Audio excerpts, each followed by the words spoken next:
X Congress वाले वो ज्यादा बोल रहे हैं।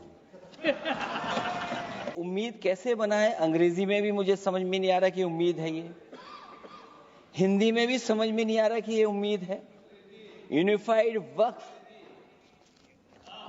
कहती हो कि दुनिया की सबसे बड़ी पार्टी है। अध्यक्ष महोदय, वो अपना राष्ट्रीय अध्यक्ष नहीं चुन पाए अभी तक। इस सामने जितनी पार्टियां हैं उनका राष्ट्रीय अध्यक्ष उन 5 लोगों को ही चुनना है परिवार के। हमें माननीय अध्यक्ष जी करोड़ों सदस्यों में से 12-13 करोड़ सदस्य प्रक्रिया कर चुनना है तो देर लगती है। आपके यहां जरा भी देर नहीं लगेगी। मैं कह देता हूं अभी 25 साल तक आप अध्यक्ष हो जाओ।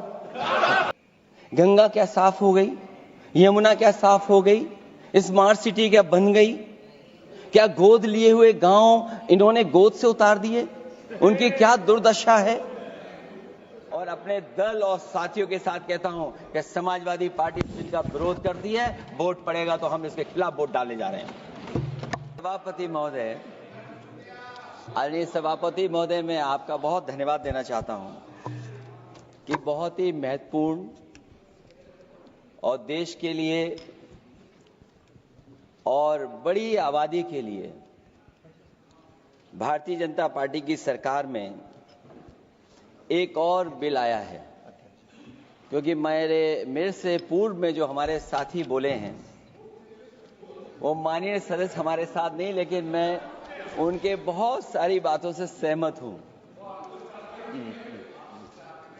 और अध्यक्ष महोदय, मैं देख रहा हूं जो एक्स कांग्रेस वाले हैं वो ज्यादा बोल रहे हैं।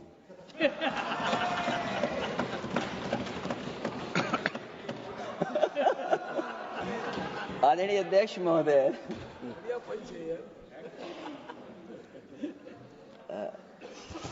अध्यक्ष महोदय, जो आज बिल पेश हुआ है, मैं हिंदी और अंग्रेजी को जो कुछ समझ सकता हूं वो यही मैं कह सकता हूं कि माननीय मंत्री जी ने ये कहा कि ये उम्मीद है। ये उम्मीद कैसे बनाए, अंग्रेजी में भी मुझे समझ में नहीं आ रहा कि उम्मीद है ये, हिंदी में भी समझ में नहीं आ रहा कि ये उम्मीद है। यूनिफाइड वक्फ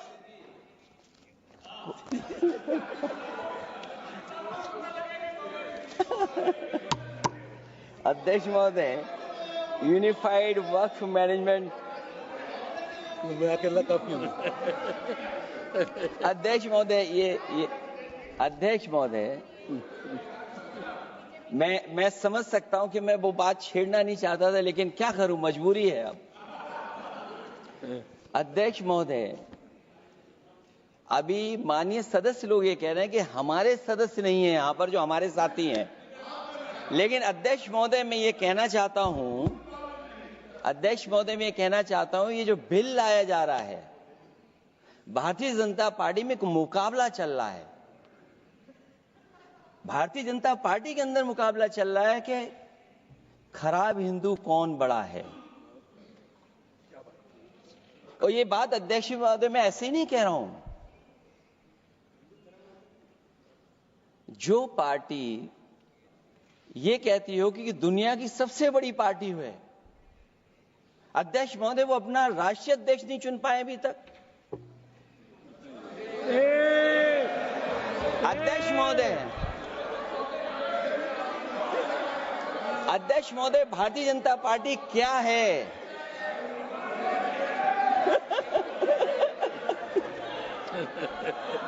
जी, मैं अखिलेश जी ने बहुत हंसते हंसते कहा है, इसको हंसते हंसते जवाब देना।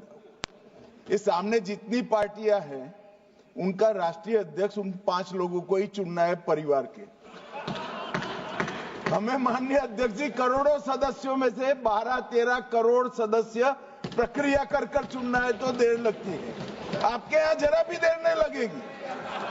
मैं कह देता हूं अभी 25 साल तक आप अध्यक्ष हो जाओ। नहीं बदल सकता।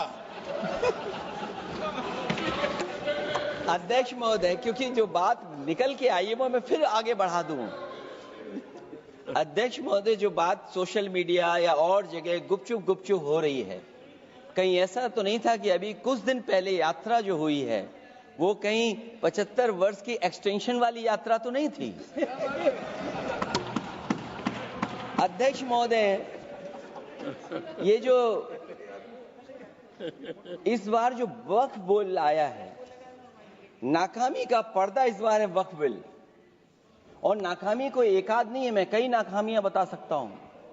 अभी मैं माननीय सदस्यों को सुन रहा था, वो पुराने कई बिल उनके बारे में चर्चा कर रहे थे कि कितने प्रोग्रेसिव बिल लेकर के आए हैं। मुझे याद है मैं उत्तर प्रदेश में उस समय था और मुझे लगा कि शायद इनकी वो बात ठीक होगी। एक ये बहुत तैयारी के साथ फैसला लेकर के आए थे और फैसला ये लिया था आधी रात के आज के बाद नोट नहीं चलेंगे, नोट बंद हो जाएंगे। अध्यक्ष महोदय, उस नोटबंदी नाकामी के बारे में भी तो चर्चा हो जाए कि अभी भी न जाने कितनी जगह पर कितना रुपया निकला जा रहा है, कितना निकल करके आ रहा है। केवल नाकामी नोटबंदी की नहीं, नाकामी बेरोजगारी की भी है, नाकामी महंगाई की भी है, नाकामी किसान की आय दोगुनी नहीं कर पाए वो भी इनकी नाकामी है।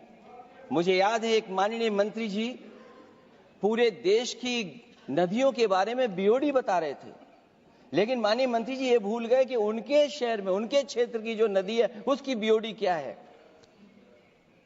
गंगा क्या साफ हो गई, यमुना क्या साफ हो गई, स्मार्ट सिटी क्या बन गई, क्या गोद लिए हुए गांव इन्होंने गोद से उतार दिए, उनकी क्या दुर्दशा है। इसलिए मैं कहना चाहता हूं, ये नाकामी का पर्दा इस बार वक्फ बिल बना है। और सबसे बड़ी बात तो यह है कि जिसके लिए फैसला होना है उसकी बात को अहमियत न देना भी नाइंसाफी है। अध्यक्ष महोदय, नाकामी केवल यहां तक नहीं है। और भारतीय जनता पार्टी क्या है, मैं केवल एक पुरानी घटना याद करता हूं। एक बार फैजाबाद अयोध्या में एक कार्यक्रम था, उसमें बड़ी तैयारी की गई थी और तैयारी के साथ कलाकार मुंबई से बुलाए गए थे। हो सकता है वो सहमति दिल्ली से ना रही हो, केवल लखनऊ की सहमति से हो रहा हो कार्यक्रम। और जब कार्यक्रम की पूरी तैयारी हो गई, भगवान श्री राम बनकर के कोई आ गया, लक्ष्मण बनकर के कोई आ गया, मां सीता भी बनकर के कोई आ गया, हनुमान जी, और भगवान हनुमान भी बनकर के कोई आ गया। लेकिन जब लखनऊ से वो हेलीकॉप्टर उड़ा और अयोध्या पहुंचा तो सब लोग थे, लेकिन उसमें हनुमान नहीं थे। अध्यक्ष महोदय, मैं भारतीय जनता पार्टी के लोगों से कहूंगा कि जानकारी करिए कि आखिरकार भगवान श्री राम थे, लक्ष्मण थे, सीता थी, लेकिन हनुमान क्यों नहीं थे। हनुमान इसलिए नहीं थे, शायद उनकी जात या धर्म कुछ और था। अध्यक्ष महोदय, ये देश मिली जुली संस्कृति से चला है। कुछ हमने सीखा, कुछ उन्होंने सिखाया। और जो लोग ये कहते हैं कि हम सबको बराबरी का हक देते हैं, अभी कुछ दिन पहले ईद निकली है।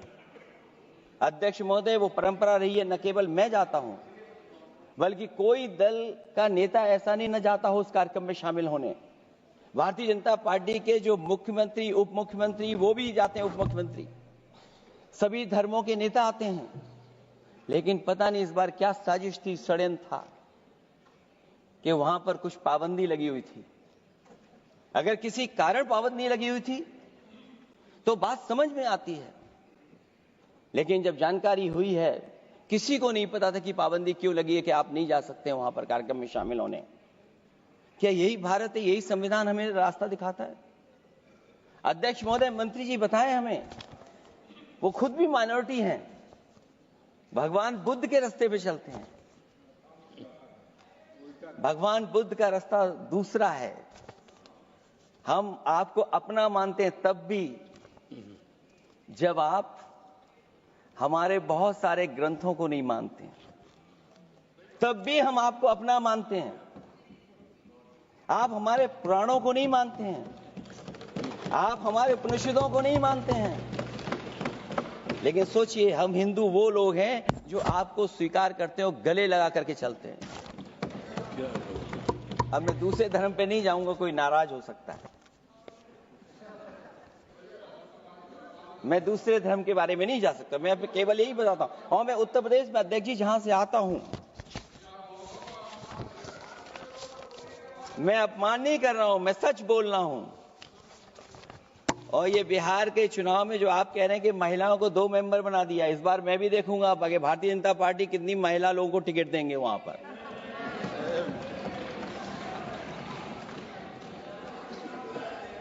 अध्यक्ष महोदय, भाजपा जब भी कोई नया बिल लाती है तो वो अपनी नाकामी छुपाती है।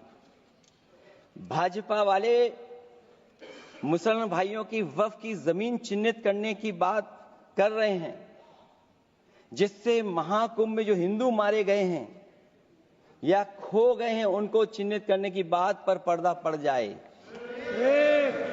अध्यक्ष महोदय, मुझे खुशी इस बात की कि हमारा धर्म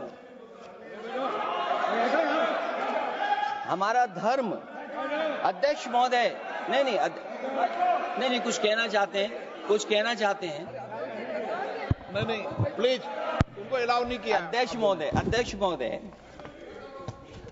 कुंभ में आस्था सबकी है, कोई ऐसा नहीं जिसकी आस्था ना हो। और कुंभ कोई पहली बार नहीं हो रहा था। ये भारतीय जनता पार्टी के लोगों ने ऐसा प्रचार किया कि 144 वर्षों के बाद पहली बार महाकुंभ होने जा रहा है, और लोग निकल पड़े। सरकार ने कहा कि हमारी तैयारी 100 करोड़ की है। आप कहते टेक्नोलॉजी का हम इस्तेमाल करेंगे, जमीनों को हम मैपिंग कर करके डेटा एंड रिकॉर्ड ठीक करेंगे। अध्यक्ष महोदय, ये बताएं कि वो 30 लोग कौन थे, उनके नाम क्या थे जिनकी जान चली गई, न केवल जान जाने वालों की, बल्कि अध्यक्ष महोदय ये सरकार बताए कि जो लगभग 1000 हिंदू खो गए हैं, जो अभी तक नहीं मिले, जो अभी तक नहीं खोज पाए हैं, वो 1000 हिंदू की सूची कहां है? और फिर धर्म कारोबार की बात है, जो ये लोग गोली। अध्यक्ष महोदय, मैं कार सेवक वाली बात इसलिए नहीं छेड़ना चाहता हूं। अध्यक्ष महोदय, ये शायद माननीय सदस्य जानते नहीं कुछ सच्चाई नहीं जानते। अध्यक्ष महोदय, ये संविधान की वजह से, संविधान को बचाने के लिए, हिंदू एकता को बचाने के लिए कुछ फैसले लिए गए, लेकिन एफआईआर हम लोगों पे नहीं लिखी गई थी। एफआईआर उन पे लिखी गई थी जो बेचारे तैयार हो गए थे सुबह, लेकिन पता नहीं कहां से फोन आया था, कहा था कि अब तैयार तो हो गए हो, लेकिन आप शिलान्यास में नहीं आ सकते। बहुत सही। इसलिए बात को इधर से उधर नहीं में ले जाना चाहता। अखिलेश जी, जरा वक्त पे भी आ जाओ। अच्छा, वक्त पे आ रहा हूं। नहीं, वक्त पे अध्यक्ष इसलिए आ रहा हूं क्योंकि वक्त समझने के लिए भारतीय जनता पार्टी की सोच क्या है। और ये अध्यक्ष महोदय जब ये कह रहे हैं कि इससे कारोबार होगा, अध्यक्ष महोदय, धर्म की चीजों से कारोबार नहीं हो सकता। हमारे उत्तर प्रदेश के मुख्यमंत्री जी ने भी कहा कि कारोबार होगा। वो 30 की गिनती में उलझे हुए हैं, जैसे 30 मार खाए वो। उनसे पूछा कि जान कितनी गई, वो 30। उनसे पूछा कि कारोबार कितने का होगा, 30 गुणा 10,000 करोड़। सोचिए, कुंभ हमारा क्या कारोबार की जगह है? और फिर उसका कौन नापेगा, कैसे नालाएगा? और फिर हमारे माननीय मंत्री जी कह रहे हैं कि जमीन, चाहे वो रेलवे की हो, चाहे वो डिफेंस की हो, वो भारत की जमीन है। मैं भी स्वीकार करता हूं कि रेलवे की जमीन भी भारत की है, डिफेंस की भी जमीन भारत की है। क्या डिफेंस की जमीन नहीं बेची जा रही मंत्री जी? अध्यक्ष महोदय, क्या रेलवे की जमीनें नहीं बेची जा रही हैं? अध्यक्ष महोदय, केवल यहां तक नहीं, कितना हस्तक्षेप होता है। वक्फ भी भारत के, इसीलिए तो कहीं ना कहीं वक्फ की जमीन से अध्यक्ष महोदय माननीय मंत्री जी बताएं, और मुझे उम्मीद है कि जब जवाब देंगे तो बताएंगे कि वक्फ की जमीन से बड़ा मुद्दा वो जमीन है जिस पर चीन ने अपने गांव बसा लिए हैं, लेकिन कोई बाहरी खतरे पर सवाल बवाल न करे, इसलिए ये बिल लाया जा रहा है। और माननीय मंत्री जहां से आते हैं, जिस प्रदेश से आते हैं, कम से कम ये तो बताएंगे कि वहां कितने चीन ने गांव बसा लिए, घर बन गए हैं।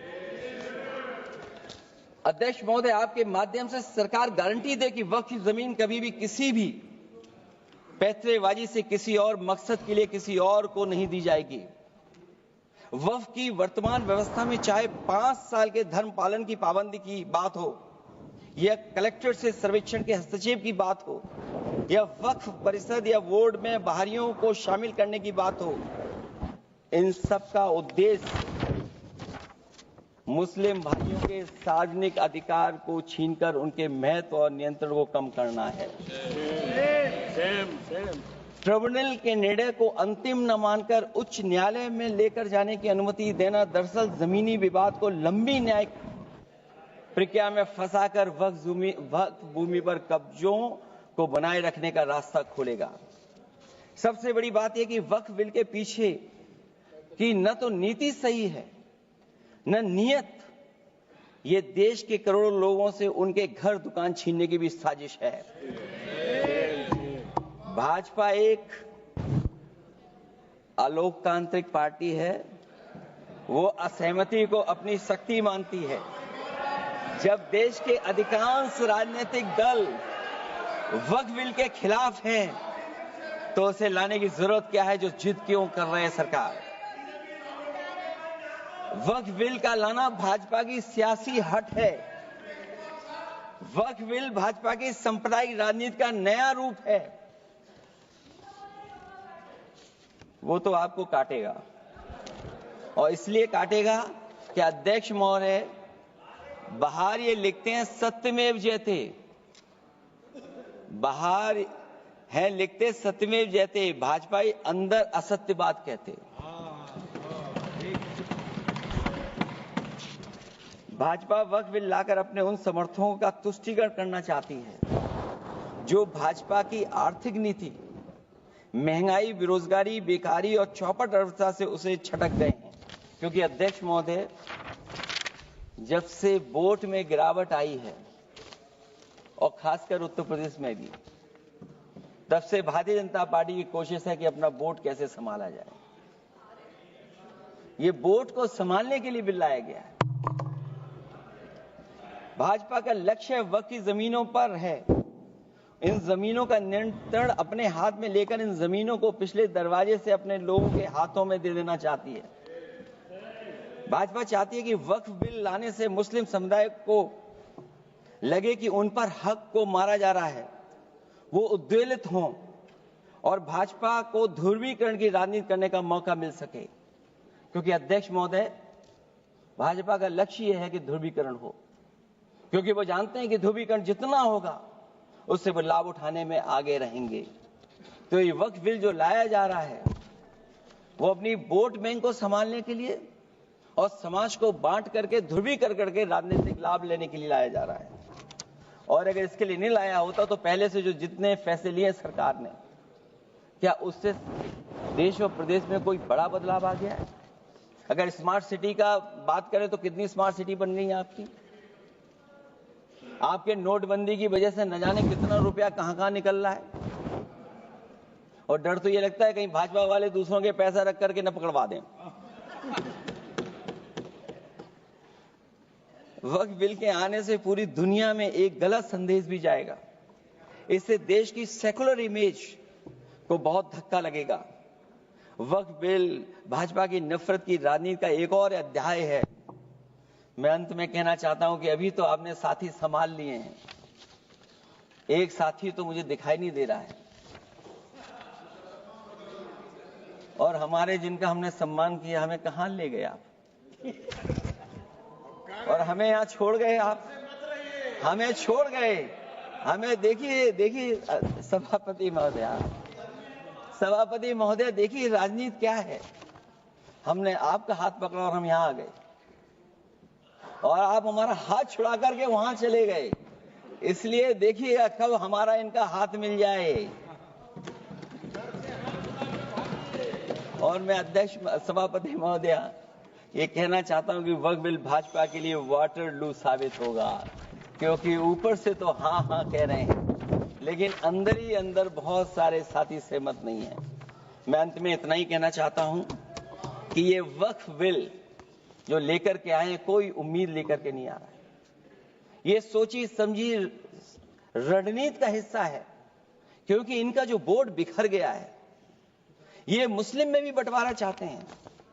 मुस्लिम इस्लाम धर्म में कहीं बंटवारा नजर नहीं आता है, लेकिन इनकी कोशिश है कि इस बिल के माध्यम से हम मुस्लिम भाईचारा में भी बंटवारा करते हैं।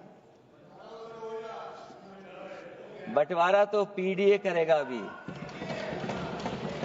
अभी देखिएगा सभापति महोदया, हमारे एक सदस्य कह रहे थे कि चुनाव बहुत अच्छा होता है। इनसे बेहतर किसने चुनाव देखा होगा? चलिए धन्यवाद। वोट ही नहीं डालने दिया।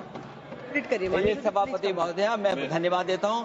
मैं और अपने दल और साथियों के साथ कहता हूं कि समाजवादी पार्टी जिनका विरोध करती है, वोट पड़ेगा तो हम इसके खिलाफ वोट डालने जा रहे हैं। माननीय सदस्य श्री